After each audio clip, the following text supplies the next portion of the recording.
Awit 16, 7-9. Aking pupurihin ang Panginoon na nagbibigay sa akin ng payo, maging sa gabi ay tinuturuan ako ng aking puso. Lagi kong pinananatili ang Panginoon sa aking harapan.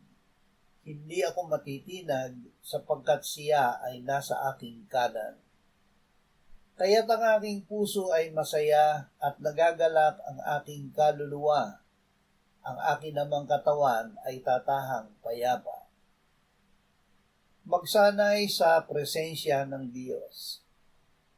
Sinabi ni David sa Diyos, iyong pinaligiran ako sa likuran at sa harapan, at ipinatong mo sa akin ang iyong kamay. Ang gayong kaalaman ay lubhang kahanga-hanga para sa akin. Ito ay matayog, hindi ko kayang abutin. Saan ako pupunta mula sa iyong espiritu? O saan ako tatakas mula sa harapan mo?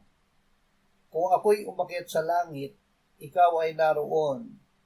Kung gawin ko ang aking higaan sa Sheol, ikaw ay naroon.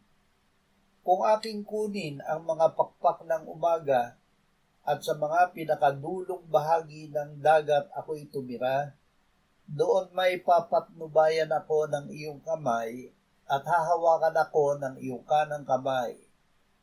Kung aking sabihin, takpanawa ako ng dilim, at maging gabi ang liwanag na nakapalibot sa akin, kahit ang kadiliman ay hindi madilim sa iyo, at ang gabi ay kasinliwanag ng araw, ang kadiliman at kaliwanagan ay magkatulad sa iyo.